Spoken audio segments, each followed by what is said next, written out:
Wah, resmi diumumkan Giovanni Van Bronckhorst kandidat kuat latih timnas Indonesia. Ini bukti mengejutkannya. Nah, ini kata pelatih Australia lihat kekuatan timnas Indonesia U22. Kira-kira apakah bisa juara SEA Games? Yuk saksikan beritanya hingga selesai.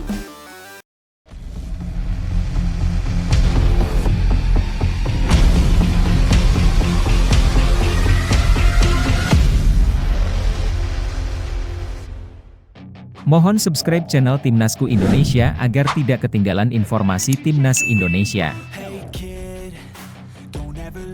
Giovanni Van Bronckhorst, latih timnas Indonesia. Kabar mengenai calon pelatih baru timnas Indonesia kembali menghangat setelah pengamat sepak bola tanah air Roni Pangemanan atau Bung Ropan menyampaikan bahwa Giovanni Van Bronckhorst berada di ambang menjadi nakoda baru skuad Garuda. Dalam pernyataannya, Bung Ropan bahkan menegaskan bahwa peluang Giovanni menjabat sebagai pelatih timnas Indonesia mencapai 99%. Meski terdengar mengejutkan, keyakinan tersebut muncul bukan tanpa alasan. Ada serangkaian tanda yang semakin mengerucutkan posisi Giovanni sebagai kandidat terkuat, mulai dari kedekatannya dengan Indonesia hingga rencana kedatangan keluarganya ke tanah air pada minggu depan. Semua ini membuat publik semakin yakin bahwa harapan lama pecinta sepak bola Indonesia mungkin akan segera terwujud. Salah satu sinyal paling kuat yang menambah keyakinan para pengamat adalah kabar bahwa keluarga Giovanni Van Bronckhorst dikabarkan akan mendarat di Indonesia dalam waktu dekat, tepatnya pada akhir minggu ini atau awal pekan depan. Bagi Bung Ropan, kedatangan keluarga ini bukan sekadar liburan biasa, tetapi bisa menjadi langkah awal menuju penempatan Giovanni sebagai pelatih tetap timnas Indonesia. Sebagai informasi, Giovanni memang memiliki garis keturunan Indonesia. Ayahnya, Victor Van Bronckhorst, adalah seorang berdarah Indonesia-Belanda, sementara sang ibu, Francien Sapuleta, berasal dari Maluku. Koneksi emosional dan historis inilah yang membuat keluarganya lebih condong memilih Indonesia sebagai tempat tinggal, sesuatu yang semakin memperkuat sinyal bahwa keputusan besar sedang dalam proses finalisasi. Informasi dari Bung Nopan menyebutkan bahwa kemungkinan besar sebelum Giovanni tiba sendiri di Indonesia, keluarganya akan lebih dulu berkunjung ke Ambon, kampung halaman dari pihak ibunya. Bahkan, anak-anak serta istri Giovanni disebut sangat menginginkan untuk tinggal di Indonesia. Keinginan keluarga ini menjadi faktor penting karena pelatih manapun tentu akan mempertimbangkan kenyamanan keluarga sebelum mengambil pekerjaan baru, terutama pekerjaan sebesar menangani tim nasional suatu negara. Jika keluarga Giovanni sudah lebih dulu mantap, maka keputusan Giovanni sendiri untuk menerima tawaran PSSI akan semakin mudah dan semakin cepat diumumkan secara resmi. Yang semakin menambah kuatnya rumor ini adalah fakta bahwa nama Giovanni Van Bronckhorst sebenarnya bukanlah nama baru di radar PSSI. Jauh sebelum menunjuk Patrick Kluivert pada Januari 2026, PSSI kabarnya sudah lama membidik Giovanni sebagai pelatih yang diharapkan bisa mengangkat performa timnas Indonesia. Namun, kesempatan itu batal terjadi karena Gio tidak bisa datang pada hari yang sudah dijadwalkan untuk wawancara, yaitu hari Natal 2024. Pada saat itu, Giovanni sedang berlibur bersama keluarga, sehingga tidak bisa memenuhi undangan Ketua Umum PSSI Erick Thohir. Satu-satunya pelatih yang hadir saat itu hanyalah Patrick Kluivert yang akhirnya ditunjuk karena menjadi kandidat yang paling siap di waktu tersebut. Bung Ropan menambahkan bahwa seandainya waktu wawancara digeser 2 atau 3 hari setelah Natal, Giovanni kemungkinan besar akan hadir. Sayangnya, momentum tersebut terlewat dan PSSI pun berjalan dengan pilihan terbaik yang tersedia pada saat itu. Meski begitu, ketertarikan PSSI kepada Giovanni tidak pernah benar-benar pudar. Bahkan bisa dibilang, Gio adalah sosok yang paling diharapkan sejak awal. Pengalaman menangani klub besar seperti Feyenoord Rotterdam, Rangers FC, hingga Besiktas membuatnya dianggap sebagai pelatih yang sangat tepat untuk membawa timnas Indonesia ke level yang lebih tinggi. Saat ini Giovanni Van Bronckhorst masih tercatat sebagai asisten pelatih di Liverpool. Jika PSSI akhirnya benar-benar mengamankan jasanya, tentu ada biaya kompensasi yang harus dibayarkan. Namun di balik itu, hadirnya pelatih dengan kualitas dan pengalaman Eropa membuat banyak pihak menilai bahwa PSSI tidak boleh ragu untuk mengambil langkah besar ini. Publik sepak bola nasional pun tampaknya sudah sangat siap menyambut perubahan baru, apalagi jika pelatih tersebut memang memiliki kedekatan darah dan emosional dengan Indonesia. Dengan semua perkembangan ini, sangat wajar bila banyak yang menyebut bahwa Giovanni Van Bronckhorst adalah kandidat paling kuat, bahkan bisa dibilang tinggal menunggu pengumuman resmi saja. Pertanyaannya kini, apakah kedatangannya benar-benar akan menjadi titik balik bagi timnas Indonesia? Apakah Giovanni mampu membawa tim kebanggaan kita bersaing lebih jauh di level Asia? Semua ini tentu menjadi pembahasan menarik yang layak didiskusikan bersama. Silakan tulis pendapat kalian di kolom komentar. Apakah kalian setuju jika Giovanni Van Bronckhorst menjadi pelatih timnas Indonesia? Apakah ini langkah tepat bagi PSSI? Atau justru ada nama lain yang lebih kalian harapkan?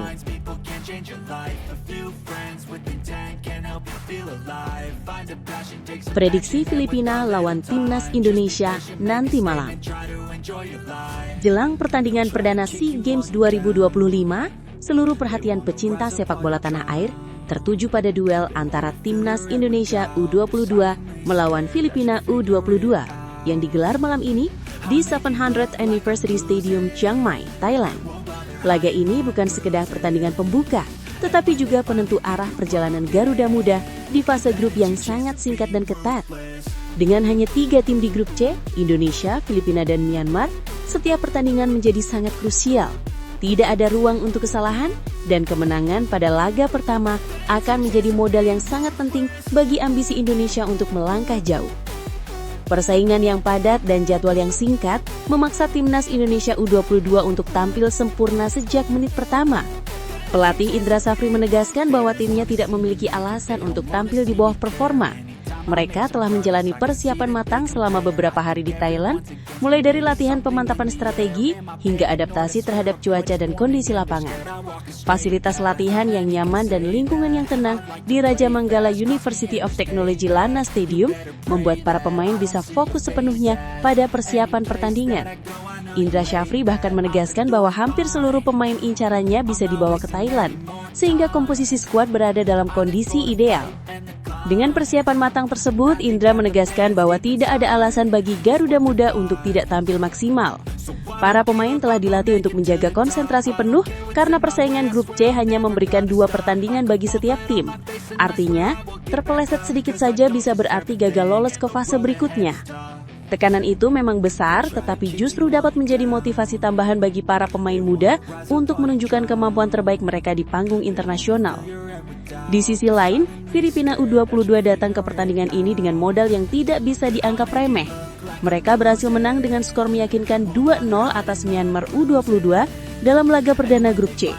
Kemenangan tersebut tidak hanya memberikan keunggulan poin, tetapi juga suntikan kepercayaan diri yang sangat besar bagi skuad muda Ascals. Filipina membawa mayoritas pemain yang tampil di Piala AFF U23 2025, di mana mereka berhasil melaju hingga semifinal. Salah satu pemain yang perlu diwaspadai adalah Xavier Mariona, winger berbakat yang mencuri perhatian ketika mencetak gol ke gawang Vietnam U23 di Jakarta. Melihat komposisi pemain Filipina, mereka jelas bukan lawan yang bisa diremehkan. Kombinasi kecepatan di sektor sayap, pressing ketat dan solidnya lini belakang membuat mereka menjadi ancaman serius. Filipina yang turun dengan formasi 4-3-3 menunjukkan permainan menyerang yang cukup agresif, dan hal ini bisa menjadi ujian bagi pertahanan Indonesia yang diprediksi akan tampil dengan skema 3 back. Lini tengah akan menjadi area kunci sebab perebutan bola di sektor tersebut akan menentukan ritme dan tempo permainan sekaligus menjadi fondasi serangan bagi kedua tim. Meski begitu, prediksi dari berbagai media menunjukkan bahwa peluang Indonesia tetap lebih besar.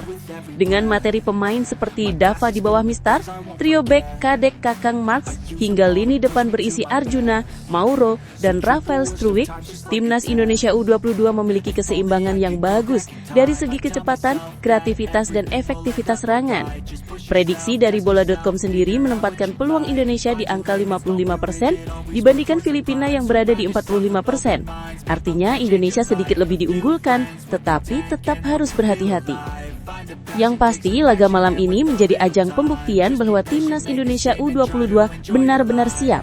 Dengan persiapan matang, dukungan penuh dari masyarakat Indonesia, serta target besar untuk meraih emas SEA Games, Garuda Muda tidak boleh lengah sedikit pun.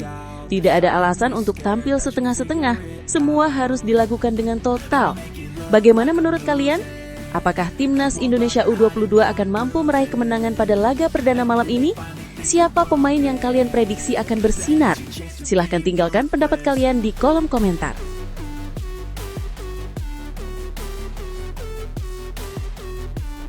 Kata pelatih Australia, lihat kekuatan Timnas Indonesia U22.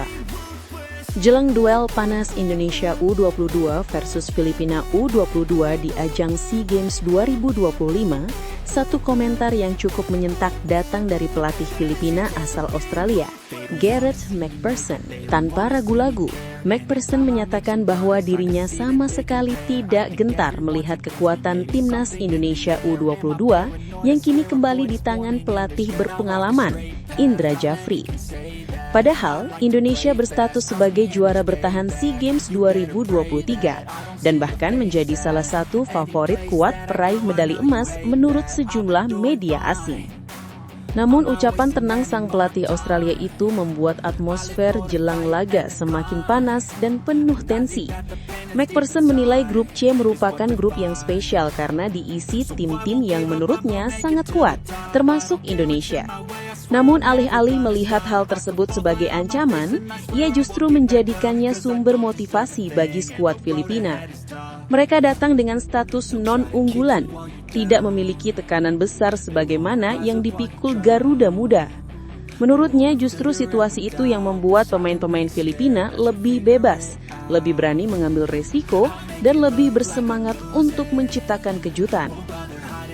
Filipina memang punya modal besar setelah pada laga pembuka berhasil menumbangkan Myanmar U22 dengan skor 2-0 di stadion yang sama, 700th Anniversary Stadium. Kemenangan itu membuat mental para pemain The Azkals muda makin membumbung tinggi.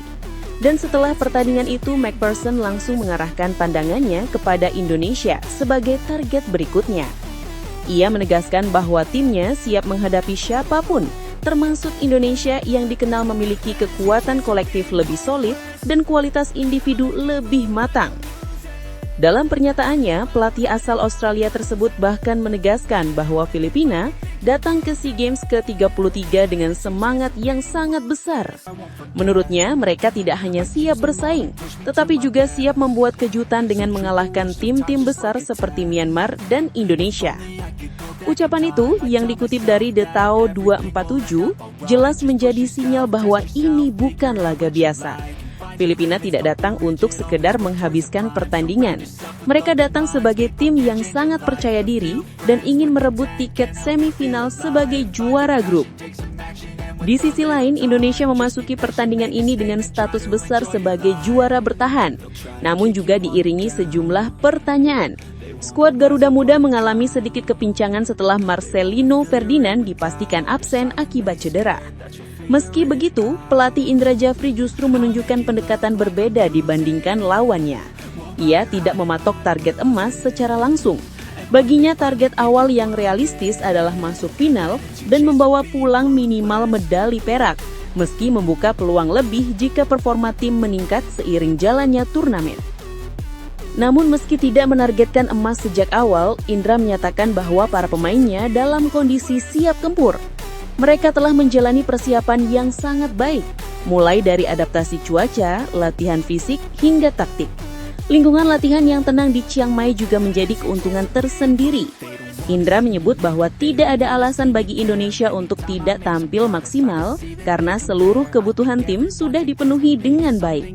Semua pemain membawa semangat besar untuk kembali menunjukkan dominasi seperti yang dilakukan pada SEA Games sebelumnya. Laga malam ini bukan hanya soal 3 poin, tetapi juga pembuktian siapa yang lebih siap secara mental. Indonesia membawa reputasi besar, sementara Filipina membawa motivasi tinggi untuk menciptakan kejutan. Kombinasi keduanya akan membuat pertandingan ini berlangsung sengit dan penuh gengsi. Pertanyaannya kini, apakah Indonesia mampu membuktikan kelasnya sebagai tim unggulan atau justru Filipina yang akan mewujudkan ucapan sang pelatih Australia itu? Bagaimana menurut kalian? Apakah ucapan pelatih Filipina tersebut hanyalah psikologis perang atau justru Indonesia harus waspada karena Filipina bisa saja benar-benar membuat kejutan? Silahkan tulis pendapat kalian di kolom komentar.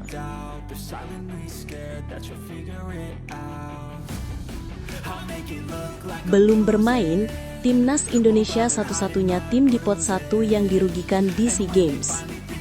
Gelaran sepak bola putra SEA Games 2025 di Thailand baru saja dimulai. Namun Timnas Indonesia U22 sudah merasakan situasi yang disebut banyak orang sebagai bentuk kerugian paling awal sebelum satupun pertandingan dijalani. Bagaimana tidak, perubahan format dan penyesuaian jadwal yang dilakukan pihak penyelenggara tiba-tiba membuat posisi Indonesia sebagai tim unggulan pertama justru tidak mendapatkan perlakuan yang semestinya. Padahal, status unggulan seharusnya memberi keuntungan berupa jadwal yang ideal, ritme pertandingan yang stabil, dan waktu pemulihan yang cukup. Ironisnya, tim Garuda Muda justru menjadi satu-satunya tim unggulan yang terkena imbas buruk dari perubahan mendadak tersebut. Awalnya, Timnas Indonesia U22 berada di grup C bersama Filipina, Myanmar, dan Singapura. Namun semua berubah ketika Kamboja memutuskan mundur. Keputusan itu memaksa pihak penyelenggara segera melakukan penataan ulang kelompok dan Singapura pun dipindahkan ke grup A. Perubahan ini sekilas terlihat sederhana, tetapi dampaknya sangat besar pada jadwal pertandingan.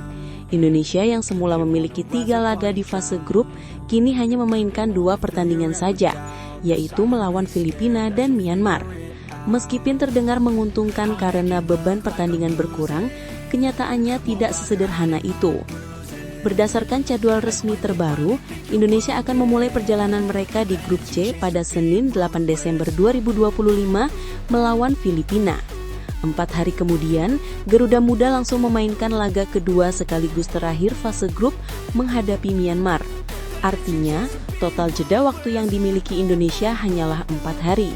Untuk turnamen berintensitas tinggi seperti SEA Games, jeda 4 hari sebenarnya sangat minim, terutama untuk tim unggulan yang biasanya mendapatkan perlakuan lebih proporsional agar menjaga kualitas permainan di babak selanjutnya. Di sisi lain, 2 tim pot 1 lainnya, yaitu Thailand dan Vietnam, justru memperoleh jadwal yang super nyaman. Thailand mengawali langkahnya dengan menang besar 6-1 atas Timor Leste pada tanggal 3 Desember, sementara Vietnam harus bekerja keras mengalahkan Laos dengan skor 2-1 di hari yang sama. Menariknya, kedua tim ini baru memainkan pertandingan kedua pada 11 Desember. Artinya, mereka menikmati jeda 8 hari penuh sebelum turun lagi ke lapangan. Bayangkan, unggulan pertama dari grup A dan B mendapatkan waktu istirahat 2 kali lipat lebih panjang dibandingkan Indonesia. Keuntungan panjangnya waktu istirahat tidak hanya dimiliki Thailand dan Vietnam. Myanmar yang berada di grup C bersama Indonesia justru mendapatkan jadwal pertandingan pada tanggal 5 dan 12 Desember. Itu berarti mereka mendapatkan jeda 7 hari, jauh lebih panjang dari 4 hari yang dimiliki Timnas Indonesia U22. Kondisi ini menimbulkan pertanyaan besar di kalangan pencinta sepak bola tanah air. Mengapa justru Indonesia sebagai juara bertahan dan tim unggulan pertama yang mendapatkan jadwal paling tidak ideal? Namun begitupun perubahan ini tetap disikapi secara positif oleh Ketua Badan Tim Nasional Syumarji. Ia menyebut bahwa dengan hanya memainkan 2 pertandingan, energi tim dapat lebih fokus dan peluang lolos ke semifinal tetap terbuka lebar. Menurutnya, beban pertandingan yang lebih sedikit bisa menjadi keunggulan tersendiri selama tim mampu memaksimalkan 2 laga yang ada. Ia juga menegaskan pentingnya menjaga mental para pemain agar tidak terpengaruh dengan perubahan yang terjadi di luar kendali mereka. Namun jika melihat dari sisi teknis, ritme bertanding sangat penting bagi sebuah tim. Terlalu panjang jeda bisa membuat pemain kehilangan sentuhan, namun jeda terlalu pendek justru mempengaruhi stamina, pemulihan cedera ringan, hingga strategi rotasi pemain. 4 hari jelas bukan waktu yang panjang, apalagi untuk turnamen pendek yang menuntut permainan intens. Disinilah kekhawatiran para pendukung Indonesia mulai muncul.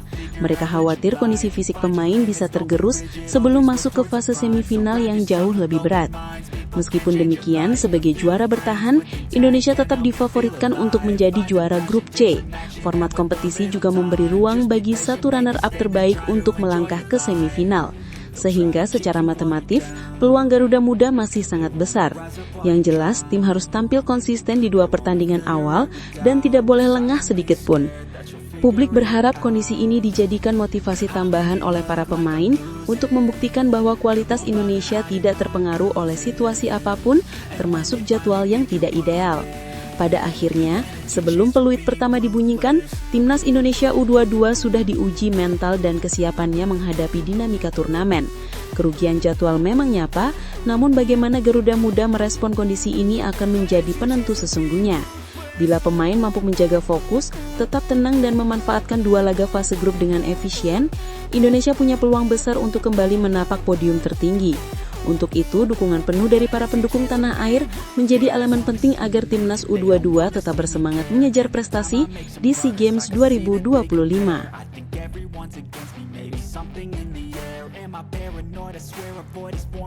AC Milan kontak agen kapten Timnas Indonesia. Kabar mengejutkan datang dari bursa transfer Eropa, khususnya dari kota mode Milan. Klub raksasa Italia, AC Milan, dikabarkan telah melakukan kontak langsung dengan agen kapten Timnas Indonesia, Jay Itzes. Informasi ini pertama kali muncul melalui laporan Europa Calcio yang menyebut bahwa performa impresif Itzes bersama Sassuolo membuat tim scouting Milan tak bisa berpaling. Sang pemain yang lahir pada tahun 2000 itu dinilai memiliki kualitas teknik, kecerdasan membaca permainan, serta fleksibilitas posisi yang membuatnya sangat cocok dengan kebutuhan AC Milan di bawah arahan Massimiliano Allegri. Kontak pertama dengan agen Itzes diklaim sudah dilakukan, sebuah tanda awal yang biasanya menjadi gerbang besar menuju negosiasi transfer. Langkah cepat AC Milan ini tentu bukan tanpa alasan. Klub yang sedang bersaing ketat dalam perebutan gelar Liga Italia 2025-2026 itu membutuhkan amunisi baru, terutama di lini belakang. Di bawah pola 3-4-3 andalan Allegri, stabilitas pertahanan adalah kunci utama yang harus dijaga sepanjang musim. Saat ini, Milan mengandalkan trio Matteo Gabbia, Fikayo Tomori, dan Strahinja Pavlovic sebagai pilar utama. Namun, 3 pemain saja jelas tidak cukup untuk mengarungi jadwal padat Serie A, Coppa Italia, hingga kompetisi Eropa. Setiap pelatih tahu, cedera dan akumulasi kartu merupakan risiko yang tak bisa dihindari, dan Milan sudah beberapa kali merasakan betapa rapuhnya kedalaman skuad mereka jika salah satu bek inti absen. Disinilah nama Jay Itzes masuk sebagai solusi yang nyaris sempurna. Saat membela Venezia dan Timnas Indonesia, Itzes sudah sangat terbiasa bermain dengan pola 3 bek. Kemampuannya ditempatkan di sisi kanan, kiri, ataupun sebagai bek tengah murni membuatnya menjadi tipe pemain modern yang langka dan bernilai tinggi. Catatan penampilannya bersama Sassuolo musim ini pun menjadi bukti konkret akan kualitasnya. 13 pertandingan ia jalani dengan konsisten menghadapi tim-tim besar Serie A tanpa menunjukkan rasa gugup. Ketenangannya dalam mengalirkan bola dari belakang hingga intelijensinya membaca pergerakan lawan membuat banyak pengamat meyakini bahwa pemain satu ini memang siap naik level ke klub besar. Selain alasan taktis, ada faktor lain yang membuat Milan bergerak cepat, harga. Ketika Sassuolo merekrut Itzes dari Venezia pada musim panas 2025, nilai transfernya berada di kisaran 8 juta euro. Saat ini, jika Milan bertindak cepat dan mendatangkannya pada bursa transfer musim dingin Januari 2026, mereka diperkirakan hanya perlu merogoh kocek sekitar 10 juta euro. Namun, menurut laporan @AC Milan Insight, harga Itzes bisa melonjak hingga 2 kali lipat pada musim panas 2026, menyentuh angka 20 juta euro. Kenaikan nilai tersebut sangat mungkin terjadi mengingat usia Itzes yang masih muda, performa stabil di Serie A, dan statusnya sebagai kapten Timnas Indonesia yang tengah berada di periode emas. Dengan situasi seperti itu, keputusan cepat menjadi hal yang sangat krusial bagi AC Milan. Jika menunda sampai akhir musim bukan hanya harga yang naik, tetapi kompetisi untuk mendapatkan Itzes bisa menjadi jauh lebih ketat. Klub-klub Eropa lainnya sudah pasti memantau perkembangan sang pemain, terlebih setelah kiprahnya di Serie A semakin diperbincangkan. Milan tentu tidak ingin kehilangan kesempatan mendapatkan pemain bertalenta dengan harga ideal, apalagi yang cocok dengan filosofi permainan mereka. Bagi publik sepak bola Indonesia, rumor ini tentu menghadirkan kebanggaan tersendiri. Kapten Timnas Indonesia mulai dilirik salah satu klub terbesar di dunia, sebuah pencapaian luar biasa yang menunjukkan betapa pesatnya perkembangan karir Jay Itzes. Jika transfer ini benar-benar terwujud, dampaknya tidak hanya dirasakan Milan, tetapi juga Timnas Indonesia. Pengalaman bermain di klub selevel Milan dapat mengangkat kualitas Itzes ke level yang jauh lebih tinggi, dan hal tersebut bisa berimbas besar pada performanya di kompetisi internasional. Kini yang tersisa hanyalah menunggu perkembangan terbaru dari negosiasi. Apakah Milan akan bergerak lebih agresif di minggu-minggu mendatang? Atau justru Sassuolo enggan melepas salah satu pemain terbaiknya di tengah musim? Pertanyaan-pertanyaan itu masih menggantung dan para pendukung tentu penasaran melihat bagaimana kelanjutan kisah transfer Jay Itzes ini. Silakan tulis pendapat kalian di kolom komentar. Apakah Itzes cocok berseragam merah hitam atau justru sebaiknya tetap berkembang bersama Sassuolo?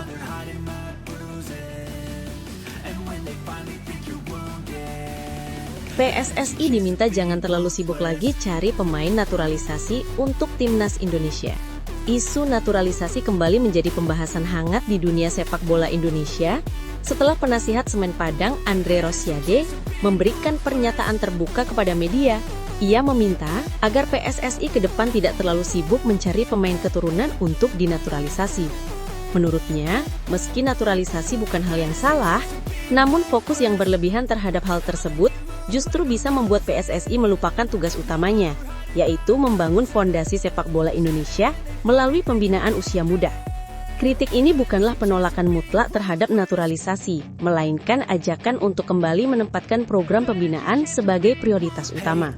Dalam pernyataannya, Andre Rosiade menegaskan bahwa PSSI harus segera memperkuat struktur kompetisi usia muda, karena saat ini jalur pembinaan baru dimulai dari level U16. Padahal, untuk menciptakan pemain berkualitas dunia, pembinaan seharusnya dimulai sejak usia paling dini seperti U10 atau bahkan lebih muda.